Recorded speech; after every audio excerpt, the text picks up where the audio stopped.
বলছে আপনারা এটি সেটি ঘোরাফেরা না করে গণ অবস্থানে এসে সমবেত হন।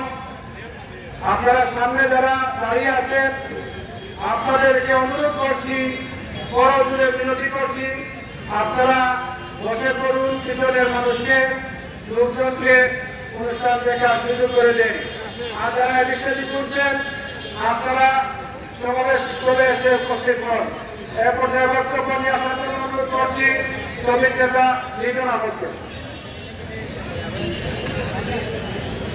বিসমিল্লাহির রহমানির রহিম। সুপ্রিয় উপস্থিতি, আসসালামু আলাইকুম।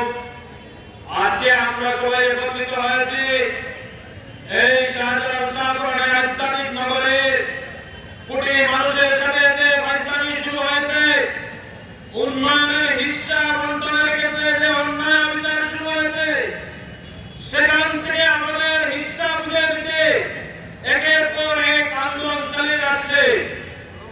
সুপ্রিয় উপস্থিতি, আপনারা জানেন এই সিলেট বিভাগে 19টি আসন এবং প্রায় 38টি উপজেলা আছে। প্রত্যেকটি গ্রাম, ওয়ার্ড, ইউনিয়ন থেকে শুরু করে আন্দোলনের দাবানল জ্বলে উঠবে, ঢাকা পর্যন্ত গিয়ে পৌঁছবে। আমরা জানি এই 12,000 বর্গ কিলোমিটার শুধু জ্বলবে না, সমস্ত পৃথিবী একসাথে জ্বলবে। ইউরোপ হয়ে আমেরিকা থেকে মিডল ইস্ট থেকে আফ্রিকা পর্যন্ত আমাদের সিলেটি ভাইয়েরা আছে। বিদায় সমস্ত পৃথিবীতে সিলেটের চাউল উচ্চারিত হবে একসাথে। সিলেটকে উন্নয়ন থেকে বঞ্চিত করা যাবে না। আমরা একের পর এক আন্দোলন করে যাচ্ছে। সাবেক সরকার, এই স্বৈরাচারী পতিত সরকার প্রায় 15 বছর আমাদের এই অঞ্চলকে উন্নয়ন থেকে অবহেলিত করে রেখেছিল। বর্তমানে প্রায় 1.5 বছর হয়ে গেছে, অন্তর্বর্তীকালীন সরকার আমাদেরকে উন্নয়নের ছোঁয়াও লাগায় নাই। আমরা কি অন্যায় বিচার করেছি? আমরা রেমিটেন্স দিচ্ছি, পাথর দিচ্ছি, চা দিচ্ছি, কি দিচ্ছি না এই আধ্যাত্মিক নগরের পর্যটন শহরে?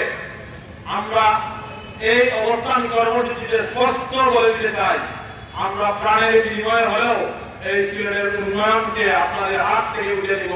যদি নিতে না পারি তাহলে আমরা কঠোর থেকে কঠোর আন্দোলন করব।